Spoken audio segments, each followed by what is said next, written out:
This episode is brought to you by LifeLock. During tax season, your personal info travels to a lot of places. Between payroll, your tax consultant, and the IRS. If your W-2 gets exposed, that's just the ticket for identity thieves.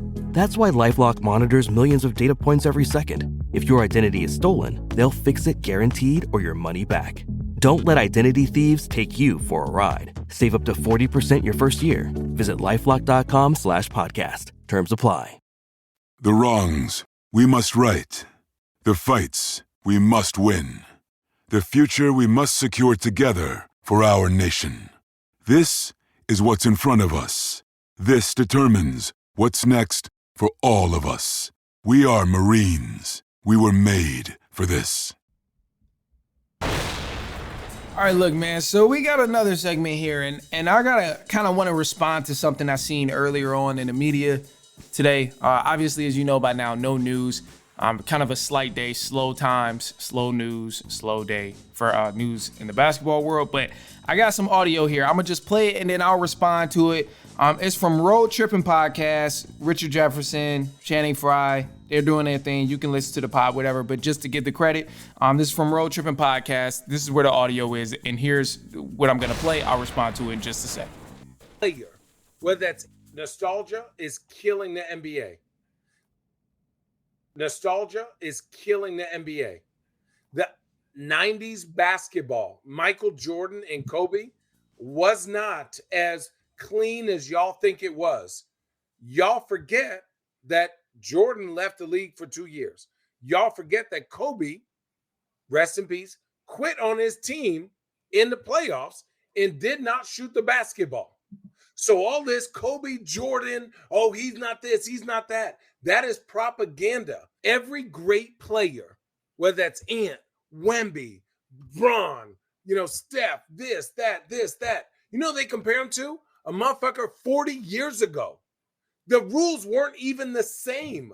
You're not really watching help side defense. Who's doing this? What is this rule? What is that rule? You're not watching.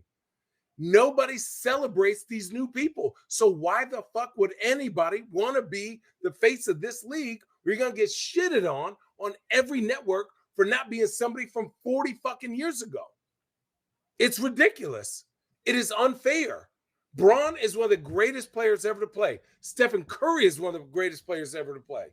Giannis is one of the great. Jokic. And you know what we do? We talk about fucking Michael Jordan. All this superstar era shit is over. The card cap called the second apron, it's over. Teams are going to take over. Nostalgia. Now, look, man, hey, I ain't going to lie to you. Shannon Frye was getting busy. He got busy on that one. And I'm afraid Shannon Frye low-key might have cooked right there because aside from some of the stuff, the main points he made in terms of we can't, for some reason, NBA fans can't seem to praise the talent that's in the league right now because we're too busy keeping our mindset on what Kobe, what Jordan, what Bron was doing when they were all in their primes. And that stuff is cool. I love the fact that some fans are so passionate. I'm one of them myself, but you cannot let what the things that people were doing 20 and 30 years ago dictate how good people are now. Like, it's a different game. Like he said, different rules. 1000% agree with all of that. And the main point that I agree with from Shannon Frye was that it's a team league now. It's not an individual, this guy's going to be the face of the league. It's a team league. So this guy's going to be the next face of the NBA and he's going to be the next face of the NBA stuff. That stuff is fun to talk about. It's cool to compare and say all of this. And he's got the traits of Jordan. He's got the traits and the dominance of Kobe. That stuff is cool to talk about. But at the end of the day, nobody cares. Nobody cares. And a big reason why nobody cares is because we're so stuck on what a lot of people from the past was doing and comparing. Like, comparing is not always a good thing when we're comparing guys from now to 20 years ago. Are you kidding me? So today with the NBA, you can forget about all the, this is going to be his league and this is the new face of the league and that guy's going to be the face of the league. No, it's a team sport and it's going to be a team NBA league at this point. So nobody really cares about what any one individual is doing because we're at the age now where you can choose what media you see and you can surround yourself around coverage around specific players and specific guys in the league. And personally, I love that the NBA has become into a point where there is no face of the league. A face of the league in the NBA is not needed, honestly, because you get a variety of great players that you see play on a nightly basis. Instead of media coverage always just showing one guy every day, 7 days a week, now we get to see statistics from 7 different guys each day of the week. And instead, y'all always complain. I'll put it this way. Y'all always complain about, all ESPN does is show the Lakers and talk about the Knicks and talk about the Celtics, which is very true. But if you don't want that to be the case, then you shouldn't be vouching for a face of the league because it's going to get even worse if we have one person who's only the face of the league. It's a team game. Nobody right now is even winning enough to become the face of the league because that's a key criteria for even being the face of the league right now. How you going to be the face of the league if you don't win? Nobody's winning enough. We ain't seen nobody get close to a three-peat. We ain't seen nobody go to consecutive finals 3-4 times in a row since Steph Curry and LeBron. Like, we ain't seeing nobody that's dominant enough to become the face of the league. And if anybody is, I mean, still, we tearing them down because we're talking about, Kobe did it with no other stars on it. Well, LeBron did it, and he did it with a couple different teams. He did it for this. Like, you gotta remain present. You gotta remain present, bro. So this is what's hindering the NBA from growing and from fans to like really enjoy the game because everybody's so stuck in the past about what's going on. So, it's dope that, we remember these things and we remember the greats of the game.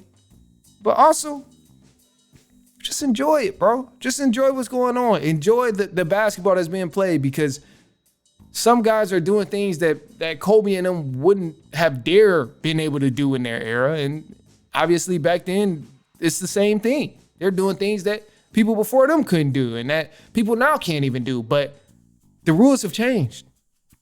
Everything is different in the NBA now. You can't hand check. At one point in the NBA, you couldn't even play zone defense. So why are we comparing different eras like that? And this is why I always go back to there's only GOATs in eras. Like everybody always does LeBron is the best, Kobe, Jordan, and Kareem, whatever. Yeah, all that stuff is cool to compare. It's fun. It gives you a conversation to have. But at the end of the day, it's silly because the rules were different. The game is different. All of that stuff is different from when these guys played in different eras. So this is why I'm a firm believer. If you ask me who the GOAT is, I'm going to go with the most recent active and best player, which is LeBron right now. But ultimately, there's only GOATs in eras because Michael Jordan didn't have as much basketball as LeBron had when he was growing up. Kobe didn't have as much basketball as a guy from 20 years now is going to have. So 20 years from now, the game is going to continue to evolve, and there's going to be somebody we've never seen step foot in the league, and we're going to be like, wow, this is the best basketball player ever. It doesn't happen every single era we continue to do this. And I don't know how much more evident it has to be that there's only GOATs in eras. But, I mean, one day y'all probably get tired of arguing about it. And one day you'll learn. Who knows? Who knows? I don't know. Other than that, man, look, that's all I got for y'all. So I appreciate you for kicking it, for hanging with me, of course. Let me hear what you think about it. 219-413-9405. I'd love to hear your take on it. You think it's a face of the league? Do you think it's good for the NBA? Personally, I don't think it's good for the NBA. We don't need a face in the league. Face in the league isn't going to do nothing but make coverage even more boring.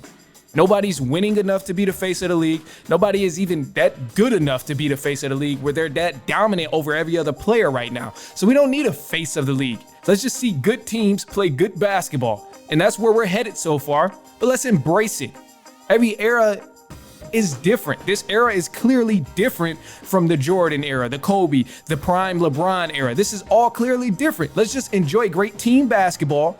And then when someone becomes as dominant as a LeBron was in his prime, or as a Kobe was in his prime, as Jordan was in his prime, because they won so freaking much, then we can talk about maybe they're the face of the league because they're always winning.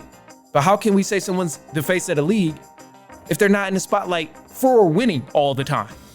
So yeah, we don't need that right now. But I'd love to hear what you want to say about that. 219-413-9405, of course. And then, we'll play your take back on the next episode. Man, I appreciate it. Let me leave y'all with a positive note. And the positive note today is just going to be rest if you need to. But hey, at the end of the day, once you recover, get back to it and get on it. Lock in. I'm going to just leave it at that. Accept that however you want to accept it. And then, hey, man, send this to a cousin, a brother, an aunt, an uncle, a niece, a nephew, coworker, friend, family member, spouse, anyone you know. I promise you they will not mind. Just say, hey, check it out. I listened to it. You might enjoy it. Or, hey, just recommend it. Word of mouth, too. That's cool, too. Follow the Instagram at The Run Podcast. Follow the TikTok as well at The Run Podcast. YouTube at The Run Podcast. Check out all the short form content as well. Other than that, though, man, look, I'll be back later on this week. And so on and so on and so on.